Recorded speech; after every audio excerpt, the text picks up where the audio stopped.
Hey guys, thank you for joining us again. This is another installment of the RepPath Leadership Series. Today we have a great topic and a very special guest. The topic that we're going to talk about today, guys, is breakthrough technologies in medical sales. So before I announce our guest, any questions, please, guys, make sure that you're just sending them in. Our producer James will keep track of all those, and then we'll take a half hour. We'll take a break at the half hour point, so we can address some of your questions. So please, from this point on, any questions you have, please submit them, and we'll address them during the show. And then also, if any of you guys want to see a copy of this, we'll have a copy of the recording on my YouTube channel, which is Unfiltered Medical Sales Coaching. So if you haven't subscribed yet, please, I recommend you subscribe. And that's it. We're all good to go. So again, guys, my name's Joe Licata. I'm the host and founder of RepPath. We've been doing these leadership podcasts for, the past couple months, and, a lot of great value, a lot of great leaders. Today we have a very special guest. I want to introduce Thomas Batten. He's the Vice President of Sales of Omni Medical. And Thomas, welcome to the show. Appreciate it. Thank you so much. Thanks for having me. Yeah, thank you, man. So just to kick it off, just so everyone has a better idea of, who you are and what your background is, if you can give a little clarity on, how you got into the industry and where you're at now, it'd be great. Yeah, well, thanks again so much for having me, Joe. And I'll give you the 30,000-foot view of, how I got started in med sales. It's kind of a lucky story, but I went to a small D1AA school in Jersey called Monmouth University. And my last semester, I was done with the sports stream, and I was played football there. And I was personal training at a local retro fitness, and I wound up personal training a spine surgeon and his wife, and just got to, get to know them really well, befriended them. We had a really good relationship, and basically he was like, well, what are you trying to do with your life? And I was like, I don't know. So, there was some opportunity to play some ball after college. And I said, maybe that, or, maybe sales. I said, my dad's in construction. I said, maybe build houses, real estate. I didn't really know. And he's like, well, why don't you come over to the hospital and watch me do a surgery? And I was like, okay. I knew nothing. I knew nothing about it. And I knew what pharmaceutical sales were. And I was like, okay. So I went to the hospital, and I went to Riverview Hospital in Red Bank, New Jersey. And I saw an ACDF for the first time. And I was like, this is crazy. I sat in the corner, not knowing anything about surgery or anything, and watched it. And I was like, wow, this is really cool. I'd love to do this. This is really interesting. And a guy that was ahead of me, in 4 years ahead of me, was in the room. He was a neuromonitoring guy for NuVasive before NuVasive really became NuVasive.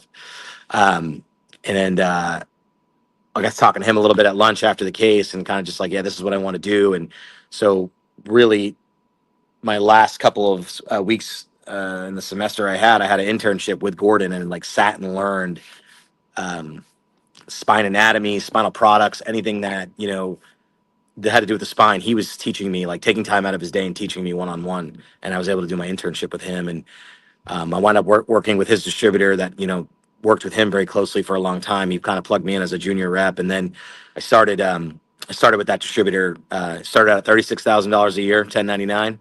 And I sat at HSS in New York City every day and learned spine surgery for about 2 years. I made no money. I lost money going to work with parking and everything else. But the training and the cutting your teeth in the industry was invaluable. Then eventually I wanted to start making money. So I peeled off and started, to look for a different job. But it was a very invaluable, looking back on it now, is in some of the ORs of some of the great leaders and thought leaders of the space. And it was just, it was a really, really, I look back on now and appreciate a lot more than I did then, if that makes sense. Sure. Absolutely. Yeah. So when you left that position, and basically, just being a tray, were you just carrying trays at the time at HSS? I mean, what was really? I was really ambitious. So I got into covering ACDFs, and then I kind of became the go-to guy there. I made friends with everybody in SPD and other reps and other people, and I would pull trays for them to help them out if they were running late, or they would help me, because, New York City traffic's crazy. And I was coming from Sparta, New Jersey, which is a 2-hour ride each way every day. So yeah. I was getting up and leaving my house about 4 a.m. to get there for a 6 o'clock. And then I would do cases for 7, 8 o'clock, pull trays, get ready. And then I'd have a 2-hour ride home, hit the gym at 10 o'clock at night, midnight bedtime, wake up, 4 hours of sleep, do it again. And like, that was my life for like 2 years. It was just a grind. And I couldn't afford a place to live. I lived with my parents, so Sure. I wasn't making the kind of money to do that. And, and that's kind of what I was doing. So, yeah. So when How, when reps go, this is hard, I'm like, you don't know what hard is. that's so true, man. That's so true. Yeah. Everyone sees where you're at now and Yeah. thinks, oh, you have it easy. You got a great position, great company. So how did you progress from your position at HSS, for 2 years? And if you could, walk us through, I mean, you don't have to give us the whole resume, but just give us, how you got up to being the VP at Omnia now. Yeah. So I worked in the on the biologic side after that, for a company called Batten, and they had that new product that came out called OsteoSponge, and it was a piece of bone graft. When you hydrated it, it became really malleable and soft. And at the time, Infuse got a bad name, so we were going after the Infuse business at HSS and HJD, and so I just kind of started making my way around. I cold called a lot, like I just did. Like I was in my car, I didn't take a day off. I cold called, I knocked on doors, and I think eventually some surgeons felt bad for me and was like, "Man, this kid's busting his hump, so let's try to get him. Let's get him some cases." So I mean, that's kind of how I did it, and no secret sauce. No, I didn't have a friend in the industry. I didn't have an uncle that was a surgeon or I knew my dad was a construction worker. My mom's a nurse in maternity, so like I had no spine background whatsoever. So I just kind of hustled, and then from there, I needed to learn how to become a salesperson. I didn't really understand it. You're knocking on doors and doing lunches. That's one thing, but I really needed to understand how to get a sales process in place. And so I kind of stepped out of the industry for a minute, and I went and worked with a buddy of mine. His name's Omar Saleh. He's over at Integra. He's a VP of sales at Integra now, but he was at a company called Cintas. And so I had, it was kind of weird. Instead of getting into Cintas first and then getting into med sales, I did med sales at first in the beginning, and then jumped into Cintas for about a year and a half, 2 years. I went over there, and he's a uniform sales rep, won rookie of the year. I won all kinds of awards. I loved it. I learned the process. It kind of became somewhat of a sales professional at that time because of it's like a mini sales college, right? You're constantly learning. It's a weekly grind. I'm calling on, food processing plants and tire shops and restaurants, but you meet all kinds of people from all walks of life. And I really learned their process was called RBS, called requirement based selling. And I still have two of my really good friends that are over there now. They're VPs over there now, and they're still there, and they're the lifers there because of the stock. But it was a great and valuable way to learn how to become a sales professional. But I always knew I wanted to get back into the spine world, in med device. So I went back, to spine about 2 years later. I knew, they were trying to keep me. They were like, "Hey, we'll fast track you to management. We'll fast track you to it." And I was like, "Listen, no problem. I just don't want to be selling shirts and pants for the rest of my life. I want to get back into med device and make a difference." Right. Yeah. It was that or software sales, but I had that spine background, and I was like, man, what am I going to do with the knowledge I learned in spine? So I really was like, I'm going to get back into spine. So I got back into spine, and I've had various stints in the spine and pain world. I was at NuVasive for quite a while. That's where I, really covered Northern Manhattan. I covered some big accounts there, and I was there for, that's where I kind of really made my mark in the spine. When NuVasive we were launching Mass T-Lift, we were launching X-Lift, we were launching all these disruptive products. We had Nuva East, which was pretty cool. We could take a surgeon to there every Friday we want, do a lab. I mean, the resources we had is why we grew and why NuVasive grew so much to be the company they were. I mean, they just put a lot of money behind their sales force, and we had a lot of support. It was cutthroat though. Like, you miss your quota one quarter, it was like, you're gone. Like they were like, Alex was a mentor, but Pat and Alex and Keith Valentine, they're great guys, but very cutthroat people and no nonsense guys. And that's kind of the tree I fell out of. Right. So, it's a little different these days because I feel like a lot of young sales reps now don't have that killer instinct. They want to farm, and it's just a different mentality. It's a different world we live in. So that's why it's not their fault. It's Yeah, just, sure. Things it's change. just like my training was like, well, you went to training, you failed one test, you got sent home. Like, Yeah. you were gone. They didn't, no, we don't feel sorry for you. You're gone. You're home. You're fired. You have no job. You on to the next. It was kind of like, I guess, early on U.S. surgical days. It was like that kind of mentality. Yeah.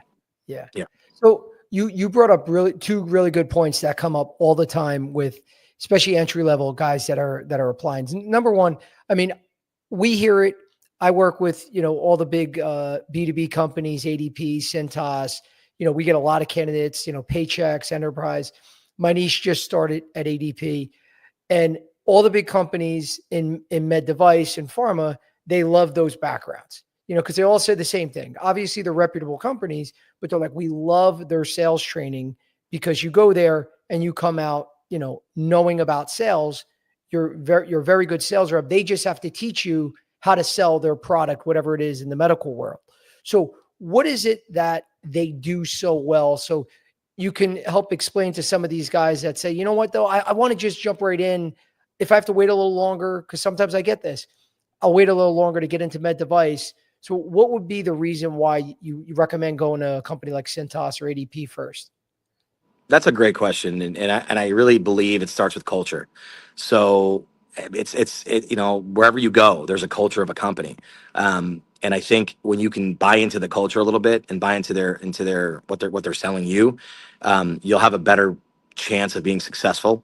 So I think this starts with culture, and then I think it starts with how bad do you want to learn, and how it's what you put into it too.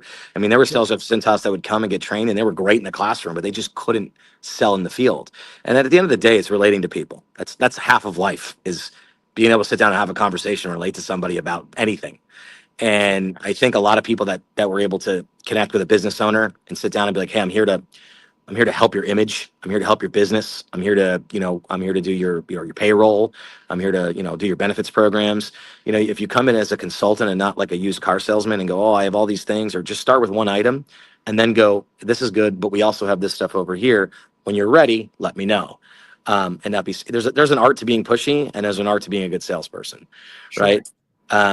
I think half of it has to be kind of, you either have it or you don't, but I think also half of it can be learned and taught.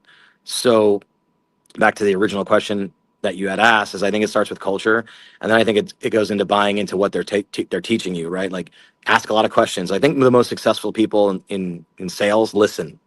And I think when you're able to listen to people and understand their buying motives and their business objectives, and you get to a point where they're like, well, I got to ask my wife. And you're like, well, you told me earlier, if I can help you save some money and get you, a better product, you would be able to switch today. And they're kind of stuck between a rock and a hard place. And they're like, well, aha, you got me. I did say that. Okay, cool. We'll do a deal. We'll sign up now. And that's kind of like, like being like, don't let them off the hook, but don't let them off the hook and be, for a better lack of a better word, a dick about it. Be a professional, right? Yeah, And understand that like there's a way to do things professionally and there's a way to do things unprofessionally. Yeah, and I'm sure you see a lot of correlation between what you do now, calling on doctors. I know me and you have had this conversation before, where people see that white coat the first time, especially young sales reps. They get intimidated, they get nervous. So, explain that correlation between the businessman that is owning XYZ company where you're providing clothing, services for, shirts and pants for them, to now talking to a spine surgeon. Yeah, that was a big. There's a big difference, right? Because you can kind of sit with a business owner and kind of, maybe if you don't know the answer to something, kind of get through it with, by the skin of your teeth. But when you sit with a spine surgeon, a neurosurgeon, an orthopedic spine surgeon, some of the smartest people, in the world, it's really hard to BS them. You really got to know your stuff. You really got to know what you're talking about.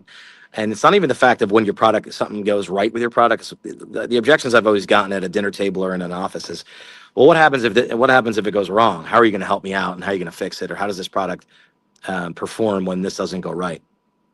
Right. Yeah. So that's always the biggest objection. So I've been at so many dinners and so many, given so many talks and stuff like that. Like, I know how to navigate things now, but I teach young reps, and I teach people that come in, they're green, right? They were like, just out of college, or they were working at like ADP, and you sit down and I think the first thing you have to teach them is why we're doing spine surgery, or why we're doing what we're doing, why we're doing, a kyphoplasty. Why are we fixing this problem? And I think you need to take it to a step where you need to have these people understand the anatomy and look at an X-ray and an MRI, just like a doctor. And if you can do that, and you can have a high level conversation, and you can talk biomechanics, and you can talk, why to approach the spine this way versus this way, and have an open-minded conversation, or just an open-ended conversation with the surgeon. It becomes, because at the end of the day, it's so interesting, right? Like, I had this conversation with somebody last week, and I've sat in meetings with doctors and they go, well, I approach the spine this. I was just in Portugal at something called Global Spine Masters. And it was 85 surgeons from around the world. And they all got up there and talked about, the guy from Korea talked about endoscopic surgery. The guy from UK talked about, hey, I fix, deformity with 3-column osteotomies. And the US surgeons are going, that's crazy. Like, I don't do that. Like, I use bands, or I run this way. And it's interesting to me. It's the only industry in the world, mostly medicine, in spine and pain, when you can fix a problem 5 different ways, and everybody thinks their way is the right way. And you have to be super conscious of that, who you're sitting in front of. So it's really important to ask open-ended questions. It's really important to understand where this guy trained, do a little research before you sit down with him at a dinner table, understand if he's neuro or ortho. That makes a difference. I've been like, oh, you're a neurosurgeon? No, I'm an orthopedic spine surgeon. Or you're a neuro, sorry, I didn't mean to offend you, right? That's my bad. I don't do that anymore, but I have. You learn from your mistakes. So yeah, I think it's interesting that you asked that, because I think there's so many ways to fix a problem, right? Sure. And you have to know every way inside and out. Yeah, that's great. And when you're, I'm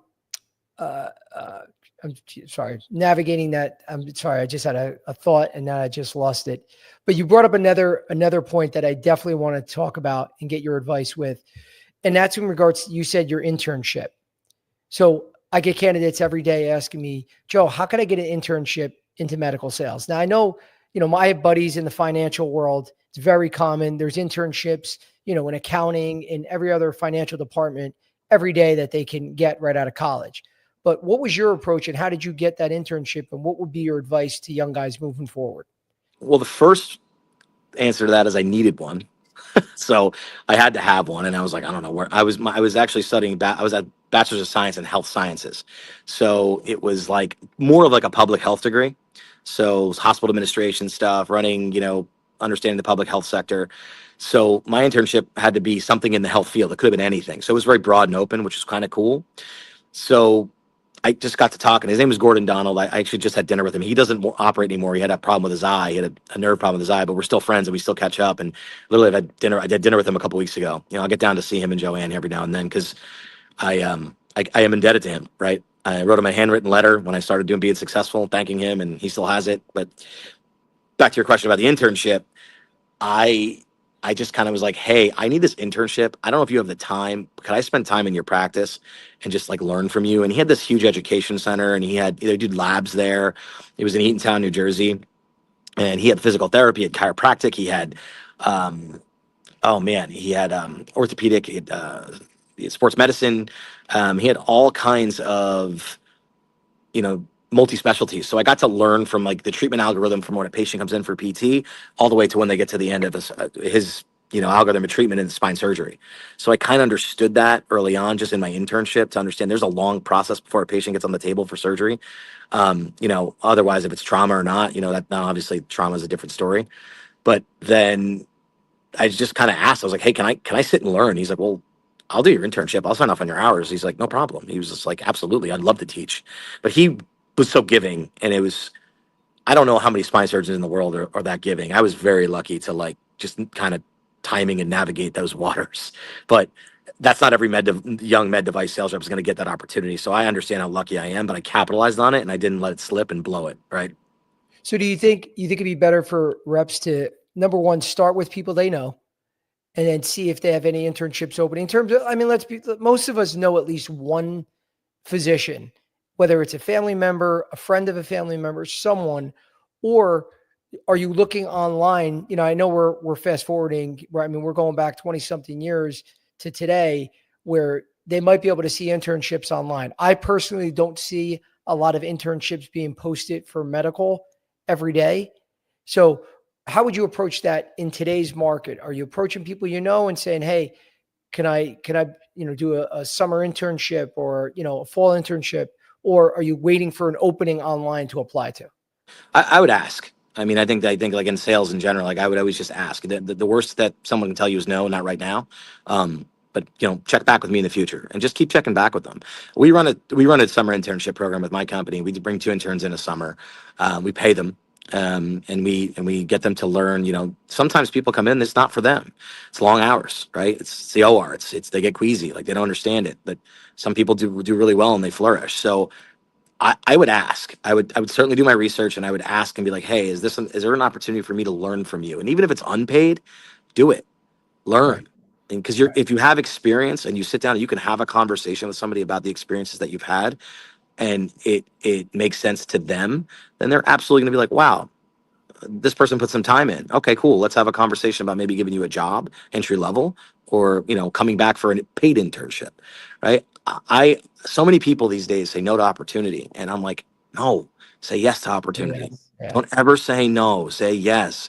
You Yes. have, especially a young person coming out of college. And every person that comes out of college now, because of the internet, because of Instagram, because of TikTok, I want to be a millionaire at 23 years old. I want to be in it. You're just like, dude, this is not the way the world works. You got to put your time in and you got to work. Um, Not everybody can be an influence TikToker, and not everybody can be make money online. It takes, if you want to get into certain special niches in sales, or whether it's tech sales or iCloud, database storage sales, or medical sales, and ADP or Cintas, that's a weekly grind. Like, you have to work, and there's a lot of younger reps that come out, and I feel like you got to kind of whip them into shape a little bit. Now, I have the sports background. I have, the 3 days in the heat, like, people don't know what hard is. So, like, when I got into this, I was like, oh, this is not as hard as that. But it's just, not everybody is a sports person. That's okay. I mean, there's so many talented people out there that just have to apply themselves. And, so many times I see young reps and I'm like, this person doesn't know how good they're going to be. I know how good they're going to be, but they're going to be really good. As long as they keep their head on straight, and they don't get in their own way, out of their own, they're going to be fine. I see it in younger athletes in high school. Like, I see it in younger people that, athletes that come out, hockey players and lacrosse players, and, athletes I love because they're good team sports people, and they know how to work in an environment that's high intensity, and they work well with others. So that's a big one for me, is sports is I could be biased to that. But for, especially in medical sales, you need competitive people that want to win. Now, so that you bring up another great point, because you get me thinking. So these candidates that you say, I know you're going to be successful, they don't even know it yet. So what are you looking for, and what are some of the requirements, say, starting with your internships, that they have to have? Do they have to have a 4-year degree? Can they just, do you just see something in them? Do they need anything in their background that they must have to even get the internship, number one? And two, what are those intangibles that you see in them that'll make you want them on your team? Well, the first thing that I hate, if I sit down with somebody and they ask me what the salary is or what I'm getting paid, I'm that you're out. I don't even want. Why are we bringing up money? I don't want to talk about money right now. Right. I don't even know you, right? So that, then there's people that do that, and I'm like, oh man, as far as a 4-year degree in spine, I don't care. I don't, these days it's hard to, like, to be like, well, okay, great, you got a 4-year degree, but how much? And I would ask anybody this, that other than a lawyer, a doctor, an accountant, something like that, a specialty, how much did you learn in college that you apply to the job you do now? Yeah. And 100%. I would say half the people out there are going to go, no. And so that's why I like to see somebody have some kind of educational background, but, like, it's not a make or break deal for me. I'm looking in the sales process. I like to get to know the person for who they are. I want an honest conversation. I don't want it to be a robotic conversation based off of, I'm asking you questions and you're answering it robotically. I want to know who you are, where you grew up, what your parents do, your morals and values. I want to know, what makes you get up in the morning. Why are you motivated? Why do you want to do this? What's your why? And I don't particularly want to talk about money, because money will come when you have success in your field. It will just come, right? Money just, 100%. the more successful you are, and the more you put into it, the more relationships you can build, the money will come. I promise. So don't worry about the money right now, right? And I want to know who you are, and I want to know, what drives you and what drives, success for you later in life. Yeah. Right. Awesome. So, again, piggybacking off of that. So those candidates, it's really not a background thing. It's more about who they are. Are you seeing also how well they fit with you, in that conversation? Like, people say, like, is this the type of guy or girl that I want to have a beer with, after work type of person? Or, yeah. And then also with the team, and how well they are a fit with the dynamic with your team. Yeah, and so I always put somebody in the field. Even interns, I put them in the field. At least I said, I have a couple good reps. I'm like, hey, go with this guy. He's great. He's been doing it for 20 years. And that guy will explain, like, listen, like, we'll almost talk people out of it. Be like, listen, this is going to be really, really hard in the beginning. Right? This is like, just so you know. Yeah, I know. And then some people come back and go, yeah, no, thank you so much. I'm all set. And you're like, okay. And then some people are like, no, this is what I want to do. But I think the latter is, wow, this is an insanely eye-opening experience because Ooh, Looks like James. his camera died or his phone died. Okay. Oh, there we You're go. back. sorry about that. You're back, Thomas. Oh, good. Can you hear me okay? Yeah, you're good. Oh, hang on a second. I can't hear you guys. Can you hear me okay now? Yes. Okay, sorry about that. I hit the off camera. There was somebody. Sorry about that. No problem. So what were we talking about? I'm sorry. We're talking about the dynamic, the fit for reps Sure. between. Yeah. So sorry about that. So yeah, I think a lot of times we'll try to talk them out of it, and then we're like, hey, like, don't come back. We're gonna put this time and effort into train you and send you places to learn. Don't come back to me in 90 days and go, I don't want to do this because we're gonna waste each other's time, and I don't want to do that for the time, But you might get into a month and be like, oh, this is too much for me. I'm gonna say, come have a conversation with me. My doors, and I think a lot of people get scared of coming to, their boss or their professional person or their colleague and being like, hey, like, I'm burned. Like, that's okay. Come talk to me. Sit down with me. Let's have a conversation. Let's have lunch. Let's have dinner. Let's have a beer. Let's have a glass of wine. Let's unwind it and let's see where it's starting and why you feel this way. And I didn't have that like at all. And I think like a lot of people that I work with respect that I have an open door policy that, hey, like if you're getting divorced, you want to talk, like, come to me and let's have a conversation. I think you get so much more respect out of somebody for being there for them, whether they want to work with you, whether they winds up working out, but they can always look back and be like, man, that guy really was a good guy. And, if anybody in the future wanted to go work for us and, oh man, he's a great guy to work for. Your reputation's a lot. The world of medical device in general is small, just like most industries. It might seem big, but it's not. Everybody kind of knows everybody or of that person. So, yeah, I think that having that open door policy is important, and understanding why that person's feeling the way they are, good, bad, or indifferent, and that's what makes you a good leader, right? Absolutely. No, and I love that because it shows you're real too. Yeah, You don't have to come up with some militant robotic boss that I don't have feelings. I don't have shit going on in my life. I mean, come on, you're a normal person. You got challenges in your life too. Shit happens. So that's great that you have that approach with your team. But you did mention getting back to the ride along because I get, again, a lot of these, you're really touching a lot of points that everyone always asks. So give me some of the do's and don'ts. And if you have any good, a great, example of a great ride along.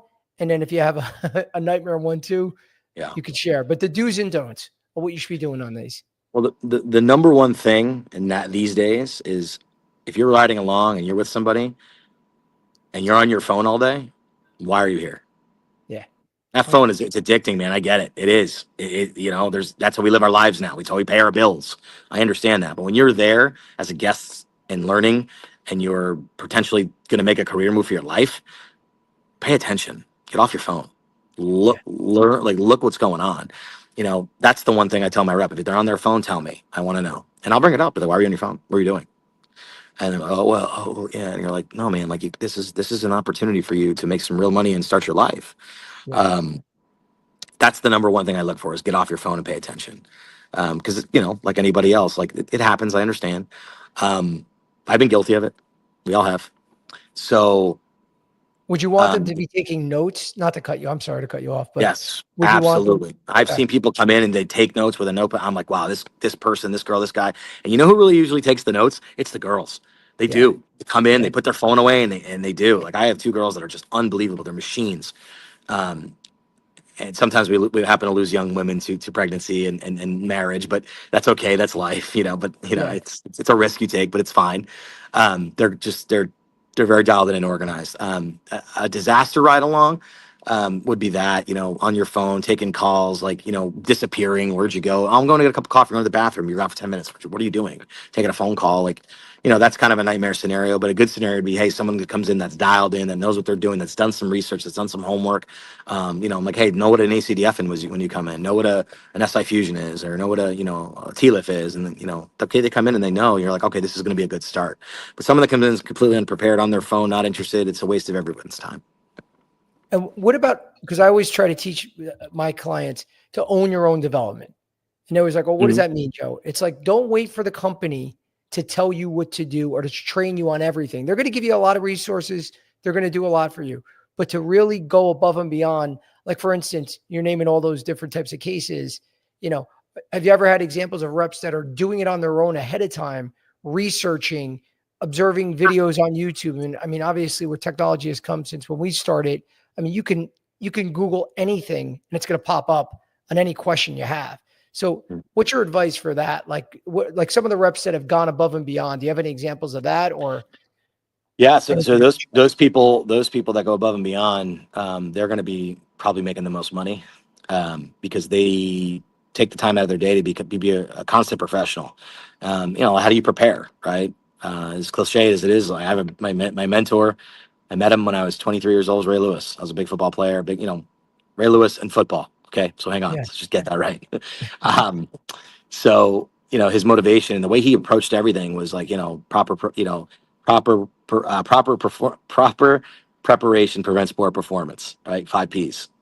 Like he preached that. He preached on the field. He preached it off the field. So if you're properly prepared, you're going to come in and you're going to succeed. It's very rare that you're going to be prepared for something and you're going to fail. When you go into, if you're going to go run, you're not going to go run a marathon and by only train by running half marathons, right? You're not going to go into any situation, but you're never going to succeed by half-assing it. And I think when you have reps that are prepared for every scenario, like I have a rep now, is Ian. His name's Ian Douglas. He's a great guy. He is so prepared for every, one little ACDF, but he's prepared for a corpectomy. He's prepared for everything. And it drives manufacturers nuts because he has stuff that he holds on to and he doesn't use, but he doesn't care. He's like, I don't care. It's about the surgeon. It's about the patient. It's not about you and you're this. And sometimes we have to have a conversation. I'm like, dude, you got to let go of some of this stuff. But, he really, he works with a couple surgeons that are no joke guys, and without him in there, that wouldn't work.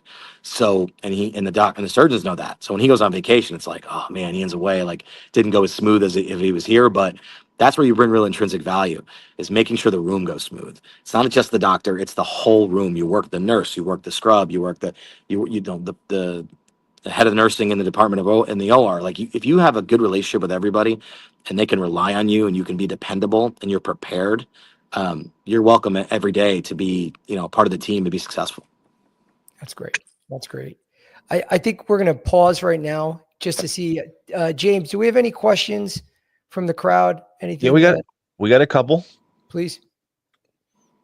Right. From Nick Ponzini. How can I help my competitiveness be displayed and stand out in my application to even get a consideration for an interview?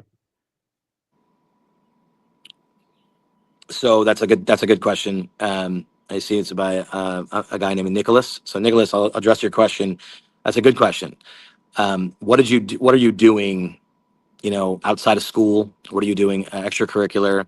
Are you involved locally with, a church? Are you, your religion in whatever it might be? Are you involved? Are you volunteering? I'll give you a pretty good example. My wife went to Florida State. She's from South Florida. I met her later in life, but she volunteered at a hospital for 2 years and didn't get paid. And she just sat there and learned. And when she got her offer to Florida State, she got, I think, a lot of it was paid for because of the volunteer work. And they like that. And they, obviously you have to qualify for all that stuff. But I think, what are you doing to separate yourself? You need to do different things. And if you're looking at the next person and going, well, this person played a sport. Okay. Well, this person was, the president of the class. And this person was, on the crew team, on top of playing baseball, on top of being a business person. Like, what are you doing to separate yourself on a resume? You need to really, if you wanted something to pop out, do something that, you might think isn't cool, or your colleagues thinks isn't cool, or nobody cares about cool. If you want to take your life seriously, do things that other people aren't. And I promise you, people like myself and Joe and people that are looking for good people to come work, because it's really hard to find good people these days. It is really hard. That people take it seriously to want to come in. What are you doing to be serious? The things that you're doing to, put one foot in front of the other every day. And if you take that mentality, good things will happen. That's great. And just to piggyback off of what Thomas is saying, Nicholas, my advice would also be in all your roles and everything in your background, like Thomas was saying, if it was a sport or any activity, any time where you were being graded, anytime that was showed that you were, if you won an award, if you were all county in football or baseball, whatever it is, if you did have a B2B sales role, the reps, to me, all the high performers, they're obsessed with rankings, with how they've done in anything in their past. They compete. If you really are a competitor, you're not going to tell me how competitive you are. You're going to show me in your resume. There's going to be something in there. I don't even care if you just graduated from college, and you should have your GPA on there. If you're a competitor, you should have a pretty good GPA. Put your GPA. Anything that shows what you were graded on, what a result was, and I would just start there. And I think that's something that they could see right off the bat. I mean, Thomas, if you tell me if I'm wrong or.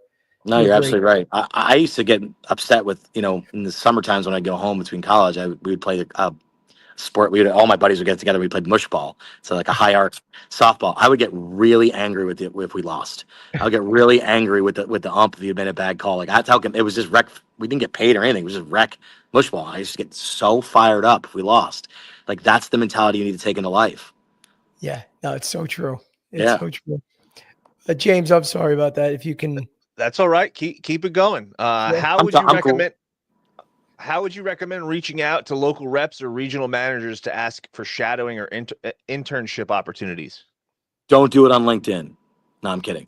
No, LinkedIn's good. A lot of people are like, oh, don't do it on LinkedIn's a really good tool. And I think when people use it properly, it can be very effective. I think when people use it like Facebook, that's not productive. Don't put your political views on there. Don't put your religious views on there. Use it for business. Use it for what it's designed for. Use it for networking. And if there's a local networking event in your town, go meet people. If there's a the local business networking team, I used to do that all the time. I used to meet like for Saturdays every other Friday and breakfast. There was a guy that was an accountant. There was a guy that was a plumber. There was a guy that was this, and like, hey, like I need a plumber. Call this guy. Get out there and meet people. Talk to people. My wife always gets mad at me because I talk to everybody, but I'm a type A sales guy. It just is what it is. It's in my blood.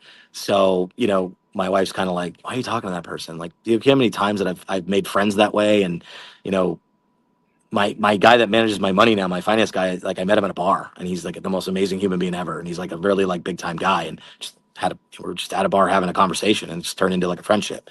So not everybody's going to be that way, or not everybody's going to work out, but the more people you touch, like sales, the more people you go and ask for a sale, the closer you are to a yes. The more people you go network with, the more you'll have an opportunity to do something, whether it be work, whether it be play, whether it be friendship, whatever it might be. And life's a numbers game.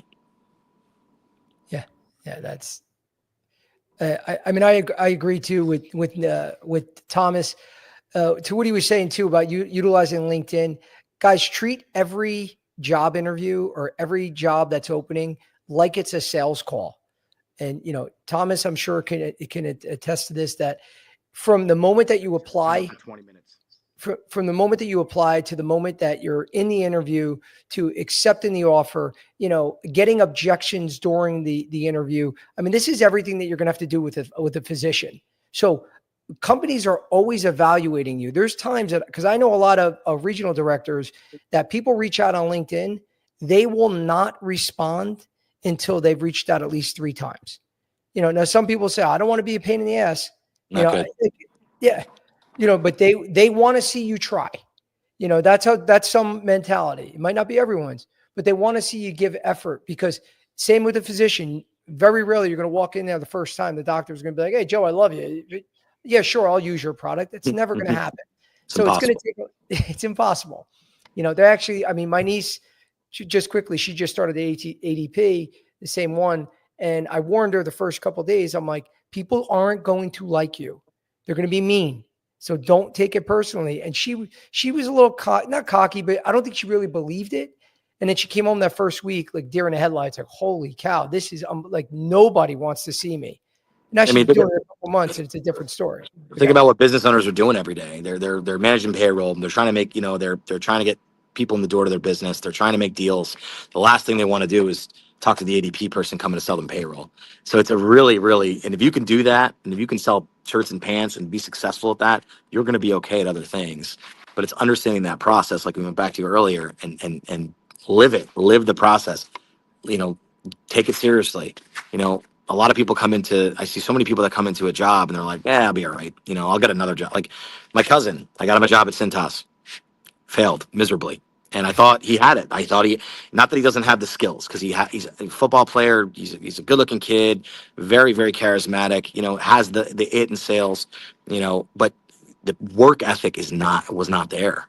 It's just the everyday getting up, the grind. That's what really held him back. And there's some people that if they could apply that, and maybe not have the skills he had to communicate with people, you still get by. But if you have both, if you have the willingness to get up every day and go be successful on top of being able to have the it factor in sales, that's a recipe for success. But if you don't, you feel like you need to work on those skills, work on them. It'll come. But at the end of the day, you got to get up and you got to ring the bell every day. Yeah, 100%. James, any other questions? Yep. Are independent distributors or smaller med device companies a better entry point than the bigger names like Stryker? That's a great question. So the long and short answer of that is no. I think when you're an independent distributor, all the expenses are on you. You're starting a business. You're probably getting a percentage that's, in favor of the company and not you. When you work at Stryker, you'll learn a process. This is we're talking about in the beginning, right? Like a lot of people later in life then start their own distributorships because they build relationships. So what I think the long and short answer is they probably go work for the big company first. Probably go, hone your craft. We have services for like all the locations throughout. James, we're getting some feed in the background that are on there. I'm not sure if it's located just on New Jersey, but we're good now. Okay, no worries. So I would go to the big company first and learn a process and have a mentor take you under their wing and learn from them before you go out on your own and fly. But independent distribution is really, really lucrative and it's really good. But you have to build relationships. Most of the time, distributors that go out on their own, they've built up relationships over a time to then go out and build their own business and get the support of their surgeons. And a lot of times people are going to be loyal to that person and not the actual company. In spine, there's, nowadays it's a pedicle screw is a pedicle screw, right? Like you can argue with me till you're blue in the face. I'm going to tell you that is it single screw, is it cortical screw, is it Cantel's cortical, is it a triple lead screw? Like everybody has it. Everybody has a lateral these days. Everybody has an A-lift product. Everybody has 3D printed titanium. So it's really in spine. I would say you build the relationships first, but go out and earn those relationships. Put your time in, because if you go out in distribution right away and your surgeon uses you for 5 months and then stops, what are you going to do for income? How are you going to feed your family? Yeah. And that's a great point for anybody starting out. Your relationships are so key because when you progress in your career, you could have 30 years of experience in medical sales, be a 10-time President's Club winner. If a company has an opening for a spine position and you don't have any spine experience, those 30 years probably aren't going to mean that much, Correct. And someone can have 2 years right out of college, but has spine relationships. And also please let me know with this too, Thomas, because I talk to reps about going in with their brag book. I know a lot of managers don't really care about them as much anymore, but definitely have your list of physicians that you have key relationships with, because I know I've seen people that they mention one name and they're like, oh, Dr. Kennedy, you have a relationship with Dr. Kennedy. Sometimes they might not say it right in the interview to the rep, but they're definitely going back. But like, damn, this guy's got a really strong relationship with Kennedy and we've been dying to get in with that guy. So if you could touch on that too with the relationships. Yeah. I that's the most valuable thing in business and life. I don't think it's a product. I think sometimes it's a product, right? When it's really, really disruptive and it's really, far and few between, the next product that's going to, fix something versus it's going to take time. I think building a relationship with a physician and building a relationship with your customers is the most important thing you can do. But then it's also building fences around that relationship to keep other people away, by going above and beyond for that person, whether it's introducing them to a referral source, whether it's introducing that person to a marketing person that can help grow their business. Like, what kind of intrinsic value are you bringing to the surgeon outside the OR as well as inside the OR? I think that's where people can really differentiate, by building a real friendship and building a real business relationship. We talked about it before, Joe, like businesses, business stature equivalents. You're running a business within a business. The doctor's running his own business, or he works at a hospital. They're running a big business. Like, if you can establish that business stature equivalence and going, hey, I'm your business partner, not just your rep. I'm going to do anything I can for you. Legally, don't do anything stupid. Don't go buy their, don't do anything against AdvaMed or anti, Stark Law. Don't go be like buying their country club membership. Don't do that. Like, that's a big no. You're going to get yourself in trouble. Do things the right way, do things above board, do things amicably, and build that relationship through hard work. And if that, at the end of the day, the surgeon's a person. He's going to see how hard you're working for him. He's going to reciprocate and work hard for you and get you in the OR. I had a guy when I was at HSS, when I was first starting, I was putting in screws and open pedicle screws, and I messed up the size. It was maybe a 35 screw. It was supposed to be a 40 screw, but I didn't check the tray before, and that was just a mistake. You got to learn through mistakes in life, right? And he looked at me, he goes, well, if you don't know, if you're not doing things properly, why are you even here? Why do we need you? I was like, true, very true. So he goes, you see that little window in the OR? He goes, you're in here? And he goes, there's 35 other people that want to be in here. He goes, so please don't let that happen again, or you will be on the outside the door looking in this room. And I was like, yes, sir. Yeah. I've taken some tongue lashings in the OR, but it's the only way you learn. You just don't, if you make the same mistake twice, that's a big problem. You're allowed to make a mistake once, but make it at 1,000,000 miles an hour. Yeah, that's great. Great advice. And you're talking about ethics, with some of these doctors. So if you could give real life experiences, because again, doctors, they say some crazy things, sometimes they could be testing you, but especially when you're a young rep, I know when I started, doctors wanted us to support every program. They wanted us to do, they were always looking to do lunches and breakfasts and just constantly looking to get the most out of you. And you knew your doctors that really thought that you were a partner and were bringing value. But what are some of the crazy things and real situations that reps face every day today that they have to be aware of? Yeah, so that's a great question. And that's a fun one. That's a juicy one. So I've been in some really crazy situations, but I'll give you an example. I was, there's a lot of doctors that see other doctors on LinkedIn, and they see other, physicians that might have a bigger name than them, and they want to become that person. And they're like, well, that guy gets paid that much money. Why can't I be that person? Why can't I get paid that money? Why can't I be a consultant? Yeah. And those are hard waters to navigate. Like, I've sat with a guy, he's like, hey, if you put me on the consulting payment, I'll use your stuff. And you're like, dude, that's just not the way I want to start this relationship.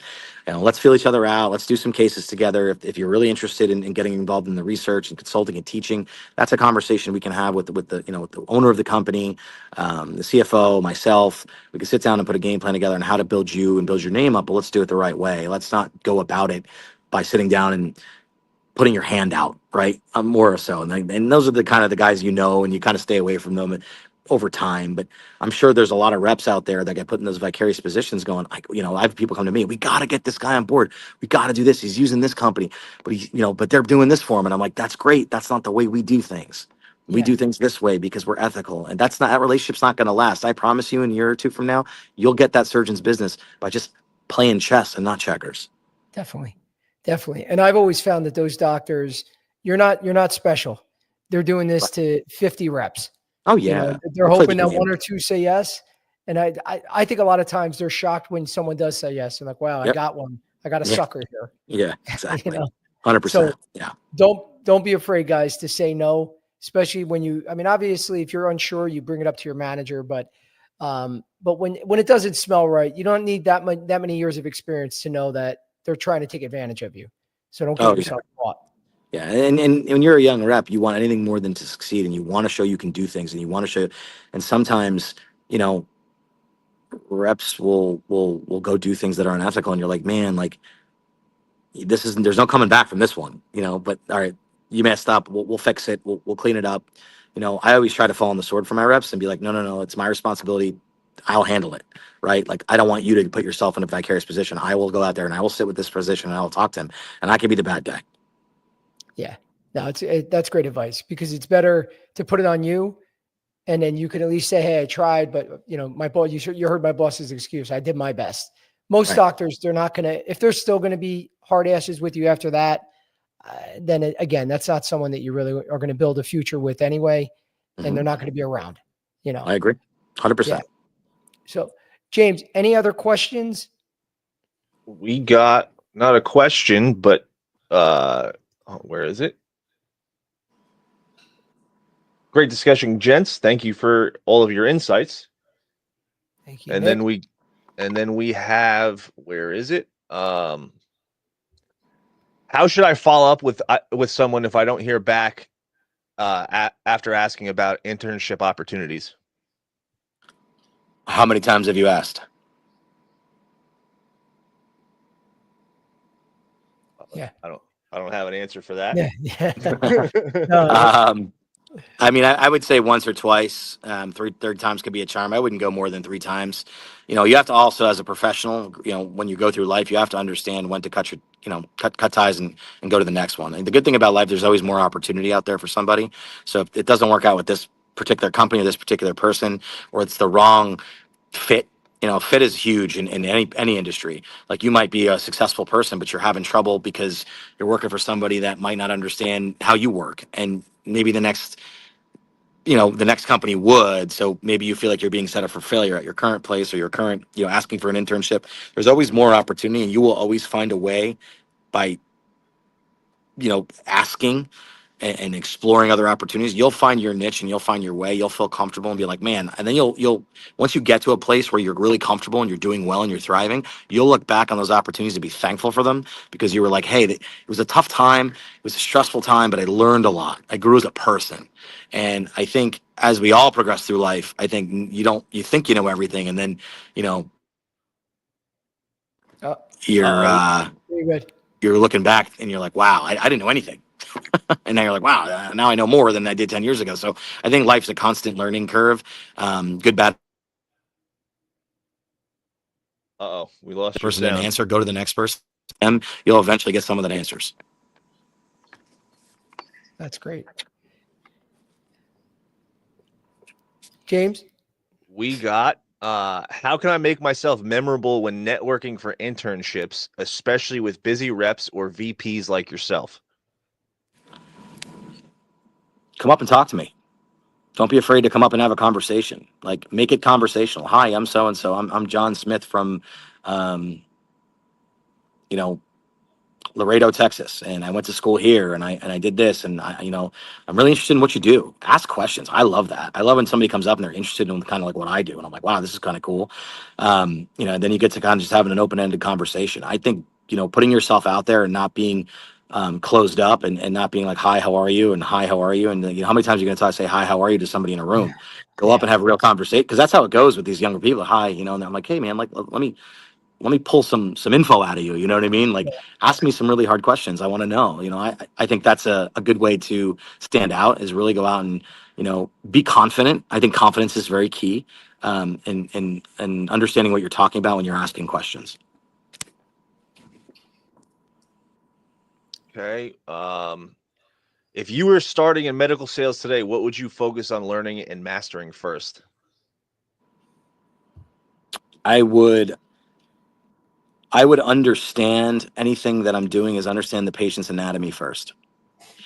Study it, know it, learn how to read an MRI, know how to read a radiology report. It could be anything. It could be an IR doctor. It could be in the cath lab. It could be AAA's, TAVRs. It could be anything that you open, whatever it is. Understand the anatomy and why you're doing what you're doing before you go even talk about a product. Once you understand exactly what the problem is, and then you have the solution to fix the problem, then you can go sit down and be a really good resource for your physician.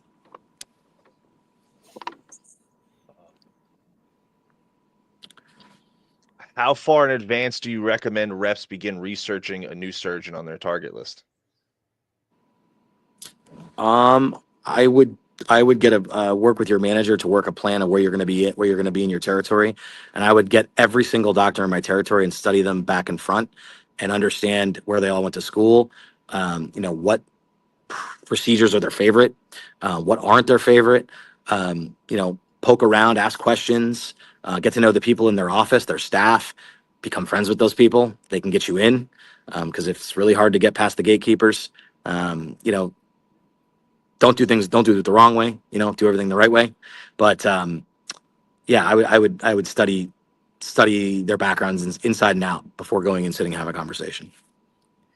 Guys, I got a quick embarrassing story that I'll share. Just when I was younger, not asking questions, was very just company giving me the product. This was when I was selling stim, and I saw an interventional pain specialist guy spending time with me. I'm like, this is unbelievable, that he was giving me this much time.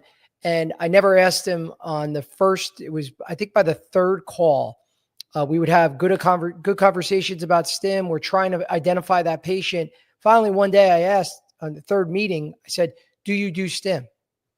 And he goes, well, I haven't done one yet, but I'm looking to get trained. Nice. I felt like the biggest ass in the world, man.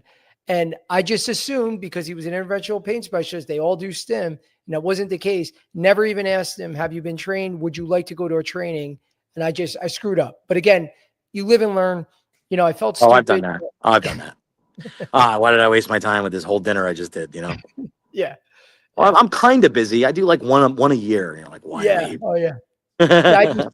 Yeah, again, but that was that's a great point too, because, you do stim. Great. And when I was younger, I ran out of there. He does stim. And you're like, all right, well, yeah, but how much?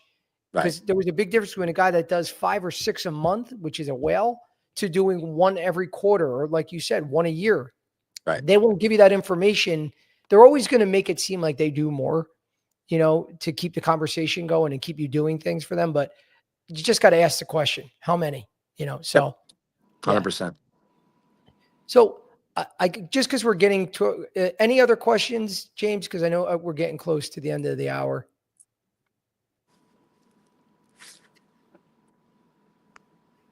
Sorry, I was muted. No more questions. Okay. Yeah. I mean, last question for you, Thomas, last piece of advice that you would give to reps getting into this industry. Again, good, bad, and ugly.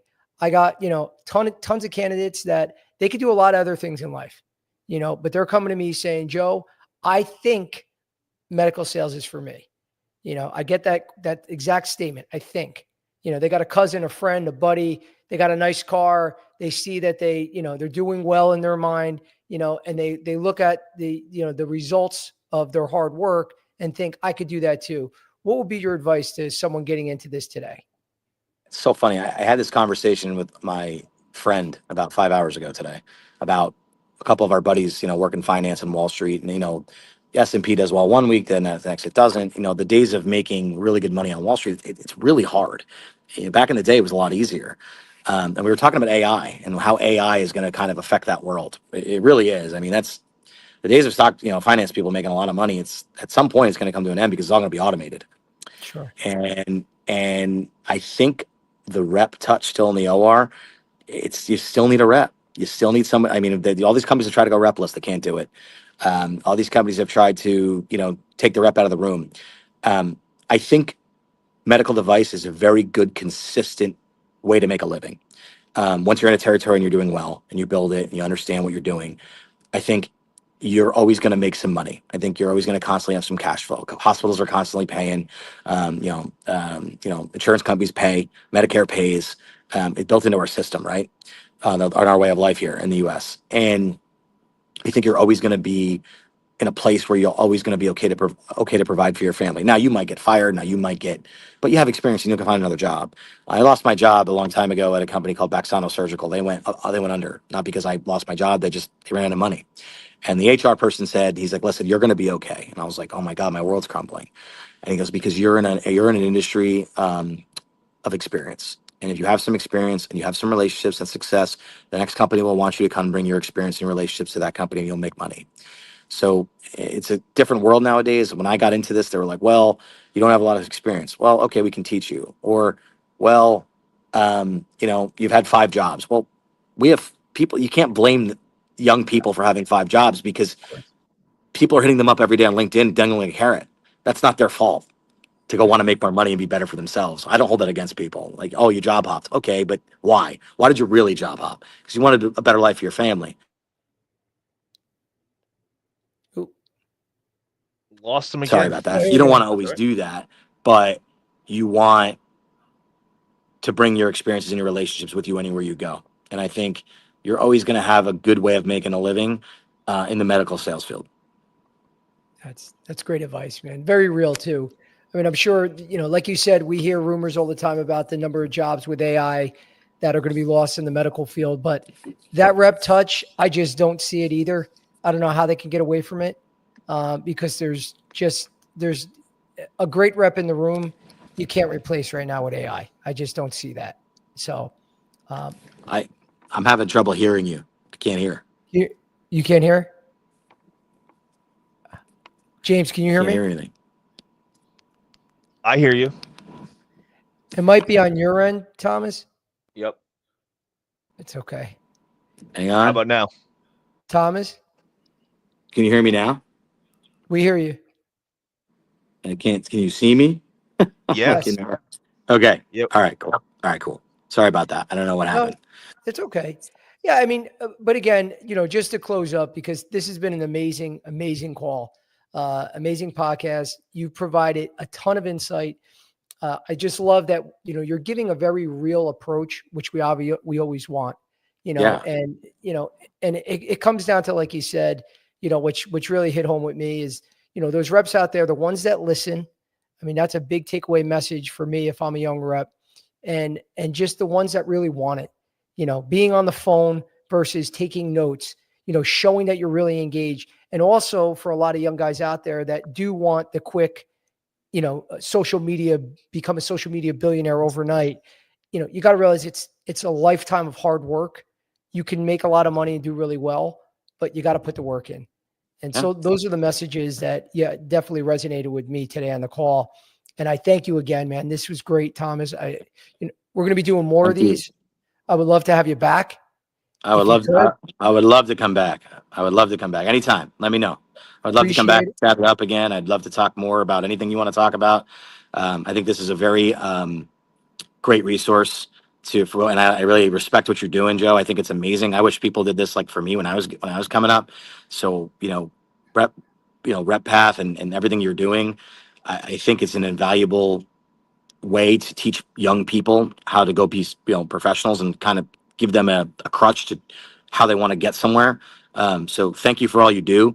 I think it's an amazing, amazing thing you're doing. And I'd be happy to come back anytime. Thank you so much, Thomas. I really do appreciate it. We'd love to have you back.